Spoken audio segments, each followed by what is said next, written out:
Hello and welcome back to Stanley Romaine Hopper's commentary on the book of Jeremiah. Chapter 2, verses 1 through 3. The remembrance of things past. The oracles of Jeremiah, which are now set before us, are generally held to belong to the earliest prophetic utterances of Jeremiah.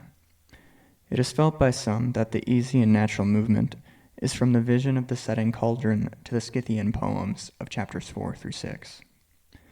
This would afford, without a doubt, much chronological comfort to the reader, but it would bypass the all-important theological order in which the chapters now stand. What Jeremiah is told to go and proclaim in the bearing of Jerusalem is profoundly religious before it is either ethical or political. The deeper logic here is not from the cauldron to the threatening quote-unquote foe from the north. It is, as in chapter 1, first the almond rod, the dialectic of the God-man relation, and then the cauldron, the visible consequences of human defection. Most important is the profoundly religious character of Jeremiah's starting point, set forth in chapter 2. The prophet's Proustian search for his lost past is neither nostalgic nor superficial. It is central to Jeremiah's prophetic strategy and message. The initial movement in his approach to the people is a recollection, a recalling of people to a former condition. I remember, says the Lord. Neither is this quote-unquote prophetic retrospect, as it has been called, merely rhetorical in character. It is a recollection of a particular kind. It focuses upon those signs and events which the people have shared from the beginning as a people. These are the covenant signs and the covenant-making events which have formed the religious consciousness of the people, and which may therefore be held to inform the total context of their behavior and understanding, even in their defection from the covenants. Jeremiah attempts to recover the context of meanings which the people have forgotten or perverted. Two similes are used in verse 2, both of which revive the covenant dimension. The simile of the bride is powerful. It introduces here, in simplicity and disarming innocence, a first foundation image wherewith Jeremiah will accuse the people throughout the succeeding poems. The original purity of the relation with God, as a bride to a loyal husband, anticipates the degeneration of that relation into infidelity, adultery, and harlotry. This is the more meaningful inasmuch as Jeremiah identifies this defection with the failure of Israel to maintain its religious purity as over against the cult practices of the Canaanites, into whose land they had come. Jeremiah exempts no one from this primary betrayal. The influence of Hosea upon the prophetic heart of Jeremiah is apparent here. Through suffering love for his own bride Gomer, and through her persistent unfaithfulness to him, Hosea had learned something very profound concerning the nature of the love of Yahweh for his people. Yahweh was, in his inmost essence, to employ a non-Hebraic thought form, he who was loyal in love, whereas Israel, his bride, went after her lovers, made sacrifices to Baals, to the graven images, to Samaria's calf, on the assumption that it was these agricultural gods of the Canaanites which provided her with her bread, corn, and wine. The second figure is the metaphor of a journey at once particular and more general. Its covenant sign is clearly with him who smote the firstborn of Egypt, and brought Israel out from among them, and with, quote, him who divided the Red Sea in sunder, and made Israel pass through the midst of it, and with him who led his people through the wilderness, unquote. From Psalm 136. This people, chosen as a bride, had been faithful in that season. They had experienced a great deliverance, based upon a covenant made and promises given. Which deliverance becomes typical in the life of the people as the lives of individuals within that people. A covenant is again made with the tribe as they cross the Jordan and enter into the promised land.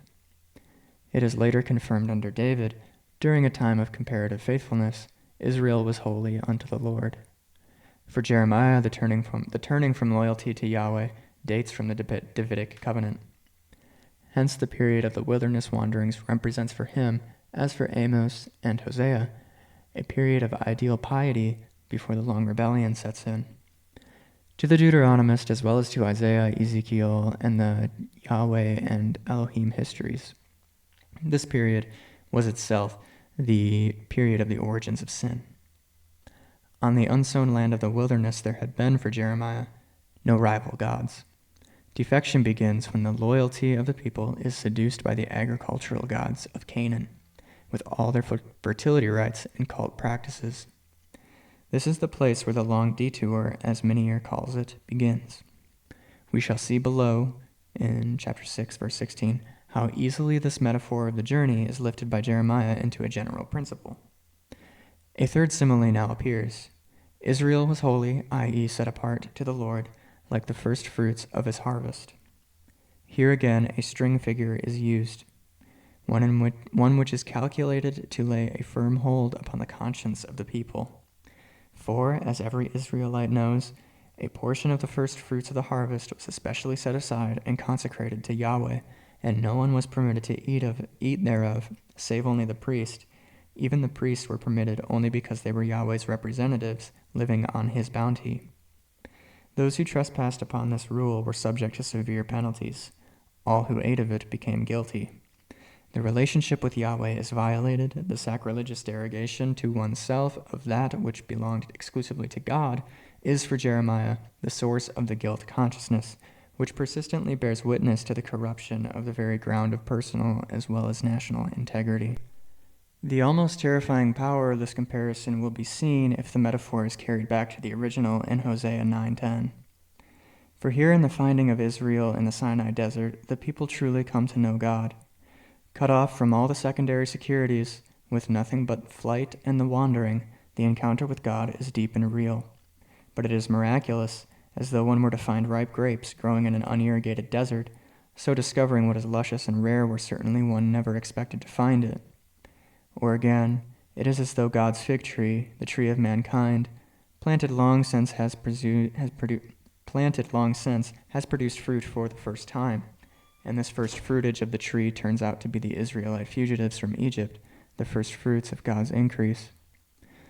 Thus, Jeremiah, with the swift concision of the poet's skill, has recalled to the people the period of purity, fidelity, and holiness founded upon the covenant of the wilderness, and by implication, he has drawn the sobering contrast of a people impure, unfaithful, and corrupt. Quote, "He is infinitely tender," Gordon observes, "to the nation as a nation. He is terribly harsh on the individuals of that nation." Unquote.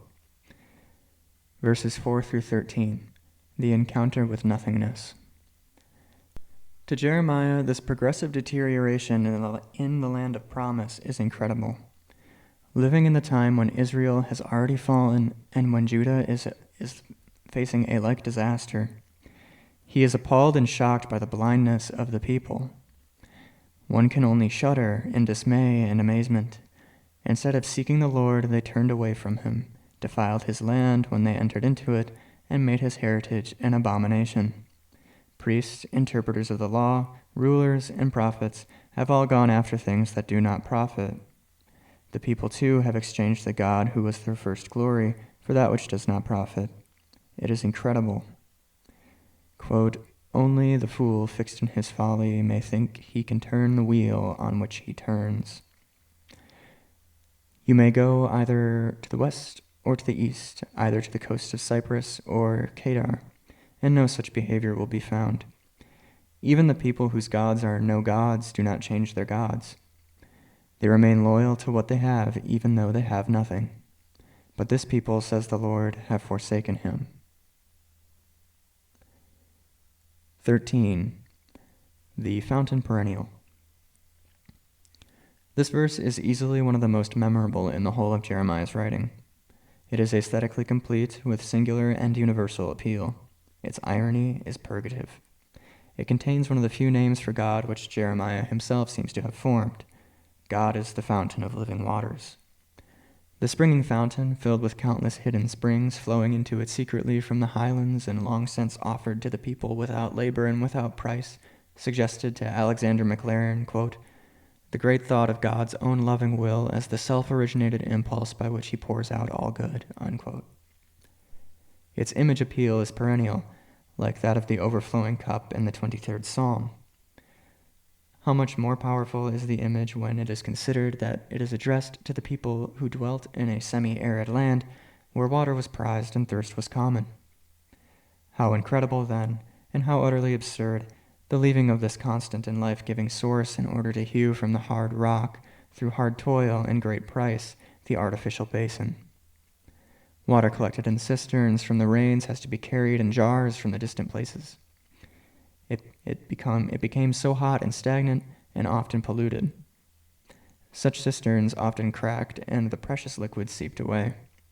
How great the dismay of the person athirst who, seeing the cistern afar off, should come to it eagerly only to find it broken and empty. Clearly the broken cisterns are the idols to whom the people have given themselves. They disappoint the wayfarer, and they cannot sustain the worshipper. This, however, is only half the story. It is not merely in the contrast between Yahweh and the idols that the power of Jeremiah's argument consists, nor in the fact that the idols are quote-unquote no gods or that which have no profit.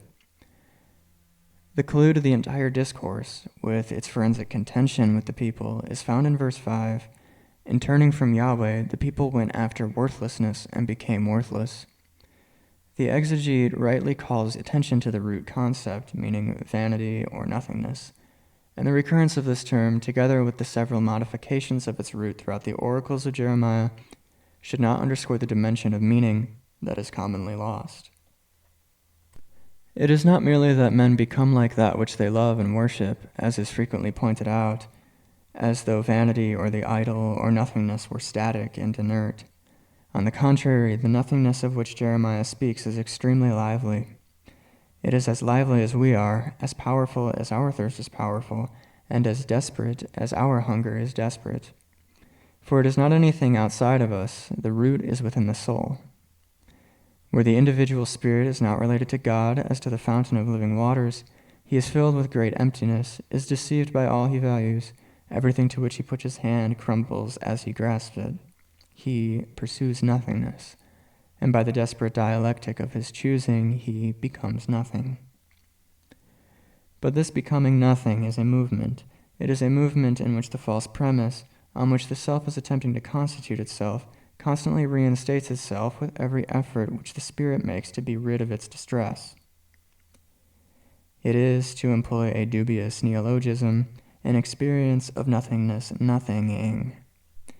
Desperation arises and feeds on itself. Frustration frustrates itself. The pursuit of phantasms becomes increasingly fantastic. Self-affirmation achieves the negation of itself. To turn away from the fountain of living waters is to experience the progressive breakdown of sustaining belief. Quote, one is cut off from the creative participation in a sphere of culture. One feels frustrated about something which one had passionately affirmed. One is driven from devotion to one object to devotion to another, and again on the other, because the meaning of each of them vanishes in them, and the creative eros is transformed into indifference or aversion. Everything is tried, and nothing satisfies, unquote. From Tillich, The Courage to Be. Thus the people of Israel, who, as Jeremiah says, not merely forsook the God who was the fountain of living waters, but who committed the second evil of hewing out empty projections of their deepest concerns in the form of idols, were doubly deceived. As Skinner puts it, they, quote, neither worshipped a real God nor worshipped their real selves, unquote. They actually worshipped nothingness as the vacuum left for them by the non-existent God, unquote, from Helmut Kuhn, The Encounter with Nothingness. 14 through 19. Nothingness as apostasy. Jeremiah's analysis takes another turn. He has used two terms for Israel's rebellion, adultery and idolatry. He now uses a third, apostasy. The appropriateness of the term and its logical inclusion here as a dialectical extension of the argument already developed in the chapter makes the technical question as to time of authorship and fitness to this immediate context a matter of secondary importance. The simple and obvious fact is that Israel has become prey to the nations. The lions, Assyria, have roared against Israel, and the heaping misfortunes are plain to see. Jeremiah's question is why? Is it because Israel is a slave? Is it through having been conquered by an alien power? No.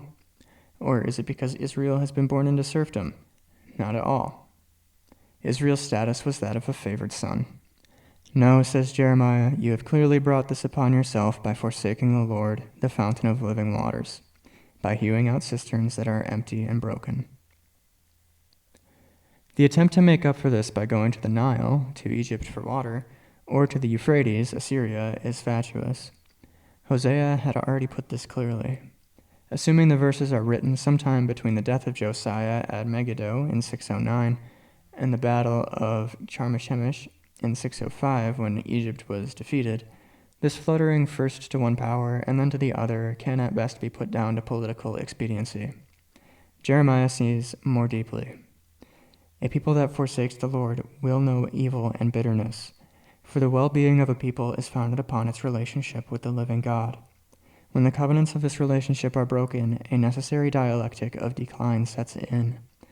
When a desertion of the reality principle takes place, a loss of fullness will follow. All things suffer perversions of the principles, and the people are set against themselves both inwardly and outwardly. No one, perhaps, has seen this principle so clearly as Athanasius, who, in describing the condition of sin, pointed out that intellectually, the principle of understanding is lost, and morally, the principles of life are lost. A spiritual devitalization or wasting away of the life principle pervades all moral action. Like the branch cut off from the vine, it can only progressively wither away and die as the sap that is running within it is gradually used up and not replenished. The same principle is apparent in Nicholas Berdyev's comment on Dostoevsky's novels. Quote, Dostoevsky's Satan is an empty spirit. Divided, people have a devil. The second self is the spirit of non-being. It represents the loss of the essence of personality and is the manifestation of an empty liberty, the freedom of nothingness. Nothingness is immanent in evil. Unquote. From Dostoevsky, An Interpretation by Berdyev. Much is involved here. It is the principle which accounts for the fact that evil overreaches itself and turns into its own opposite. At first, that is, one sees an immediate advantage in forsaking Yahweh in order to get help from Egypt, but the advantage is temporary. The moment of enhanced freedom and power quickly becomes vassalage and oppression. In the experience of the individual, the sense of freedom which comes with the rejection of the God relation becomes self-assertion and self-will leads to resistance, opposition, and strife. Quote, once a man has set his foot upon the road of self-will and self-affirmation, he must sacrifice the primacy of spirit and his original freedom and become the plaything of necessity and compulsion. Unquote. What begins in freedom ends in slavery. It is precisely this that Jeremiah sees in his people's predicament. Apostasy is self-defeating. It carries within itself an implicit dialectic of contradiction. Therefore, quote, your wickedness will chasten you, and your apostasy will reprove you. Unquote. Neither the person nor the people can successfully set themselves against God, just as one cannot successfully set oneself up against the life principle without forfeiting life itself. There was a time when the people were faithful, but forgetfulness and rebellion set in. This leads into punishment, correction, chastening, out of which comes a new remembering, followed by a return and a new building and planting. To what extent Jeremiah grasps this total dialectic at this stage is difficult to say, but it is not surprising that Irenaeus, when he sought to comprehend the mystery of the human condition, took his principle from these verses. Quote, it is impossible to live without the principle of life, but the means of life are found in fellowship with God. God has shown his long-suffering during the apostasy of man, and man has been trained thereby, as says the prophet, thy apostasy shall reform thee. For God arranged everything from the first with a view to the perfection of man, in order to edify him and reveal his own dispensations. Thus man may eventually reach maturity, and being ripened by such privileges, may see and comprehend God. Unquote, from Against the Heresies, Volume 4. There can be no doubt of Jeremiah's aim. Quote, see for yourself how sore it is for you to abandon me, to have no reverence for me, says the Lord. 20 through 29. The 7 similes of Israel's defection. This section is possibly a poem written by Jeremiah at a later time. The appropriateness of its inclusion here is, however, apparent. It exhibits the frequent tendency on the part of the Hebrew writer to crowd a number of similes together. Each of the figures of speech serves to reinforce the principle. The rebellion of the people is likened, A, to oxen that break their yoke and burst their things, asserting willfully that they will not serve, and B, to a harlot. Being yoked to God is necessary to private and social well-being. Speaking as a Christian, it may be the source of both peace and power, inasmuch as this fellowship with the eternal links the finite to the infinite and the creature to his creator. Yet even here, though the yoke may be easy, there is work to be done and services to be rendered.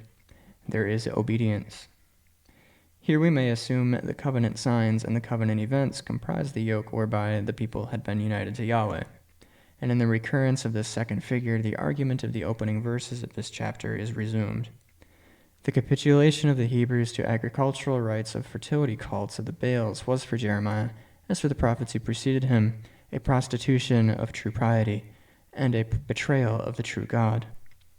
It is this fundamental apostasy which has brought their miseries upon them, and as Peterson remarks, quote, by the apostasy Jeremiah means, in the first place, the sexual cult at the numerous sanctuaries in honor of the Baalim, unquote. The two religions were, for the prophets, irreconcilable. For the covenantal relationship with Yahweh is substituted for a sensuous abandonment to the worship of nature. No doubt, some collision between the nomadic god, Yahweh, and the agricultural gods of the Canaanites was inevitable. But the nominal assimilation of the Baals to Yahweh while capitulating in fact to the cult practices of the Baals was not the way. Not only primitive peoples, but many other cultures and civilizations have fallen prey to the deductions of quote-unquote nature and the divinization of natural drives and desires. The peoples become degenerate, moral corruption saps the tegument of the community, and creeping guilt consciousness perverts the forms. The extraordinary vividness of Jeremiah's phrase, under every green tree, derives from its intentional double-pointedness. The shrines and images were to be found on every hill and under every green tree, but the licentious rite evoked the licentious practice, already evident in the immoral and irresponsible delinquencies of the people. The similes become progressively sharp and scathing. One more the glance backward to a time when Yahweh had planted them in a choice vine, when the seed was pure, enforces the figure C of degeneration. Few figures could be more apt than that of a choice vine, properly planted in the Lord's vineyard, which has now become wild. Such intransigence is, at bottom, against nature, as the behavior of the people is against God.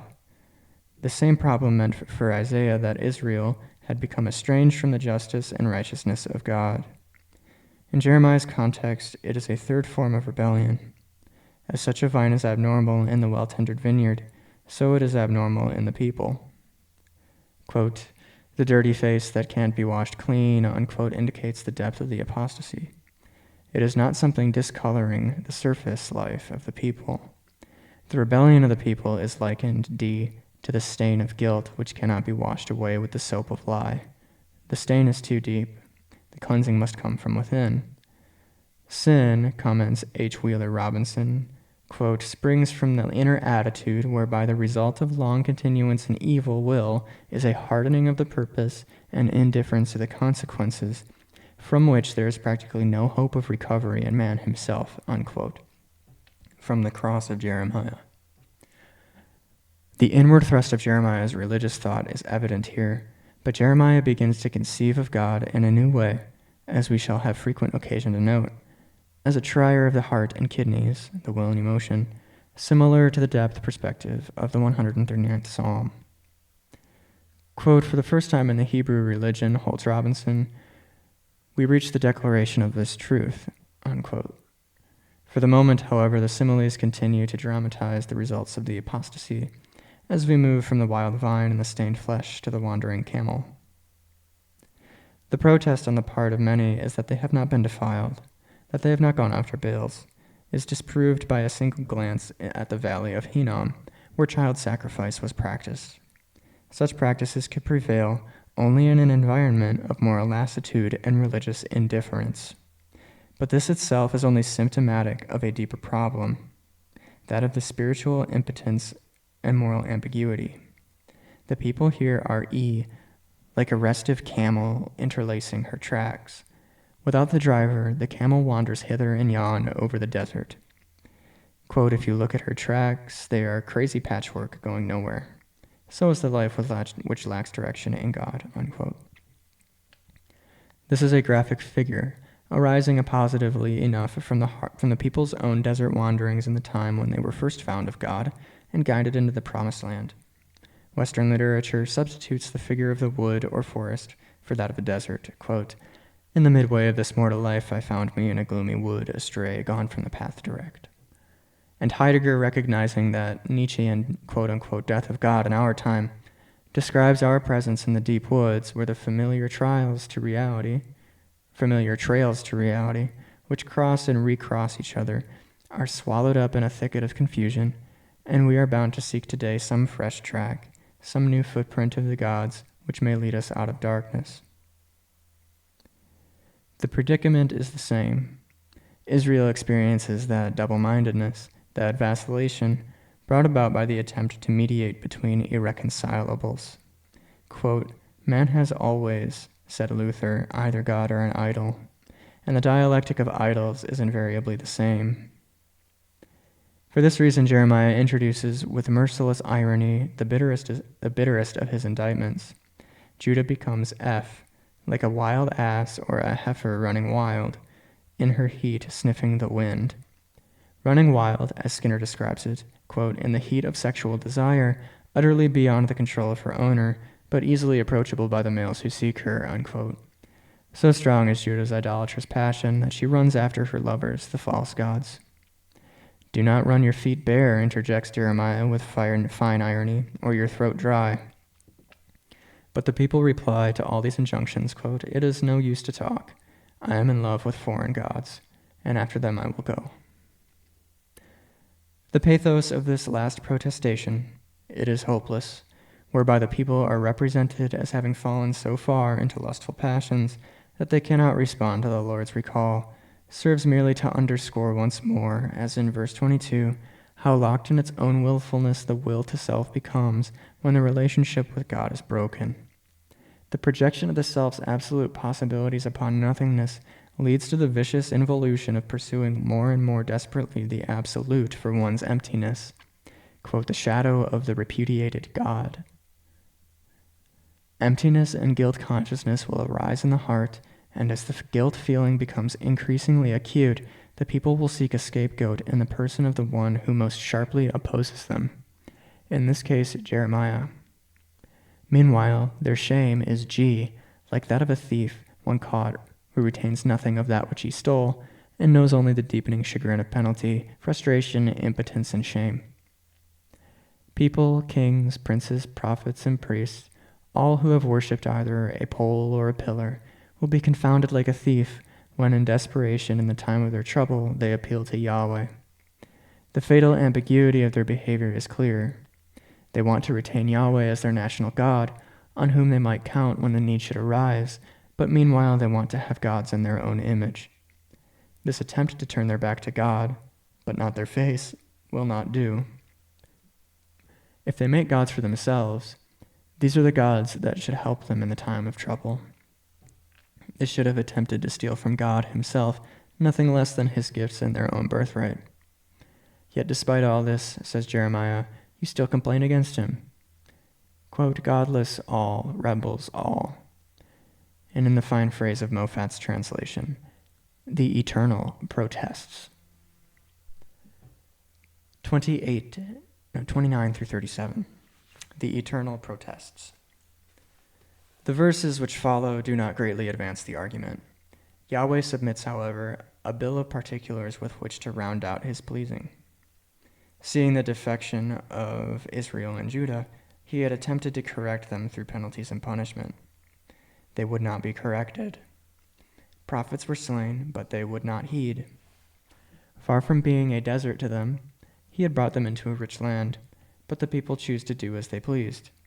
How fickle and ironical is the people's behavior. A girl does not forget her ornaments and baubles, and a bride will take infinite pains with her attire, but the bride of Yahweh, so attentive to herself, has forgotten him days without number. Not merely that, she has gone after other lovers. Her skirts have been found stained with the blood of the innocent poor. In spite of all this, she continues to protest her innocence, which is itself compounding the sin, a refusal to be wrong, which Yahweh must condemn. The turning to Egypt for help is but a further sign of her fickleness. It can but lead to eventual shame and dismay, on which the hand on the head is the sign. It is strange, if not pathetic, that the people should expect to be sustained by a power which the Lord has already rejected. Harlotry, idolatry, apostasy. These three. But the foundational term of Judah's defection is apostasy. End of chapter 2.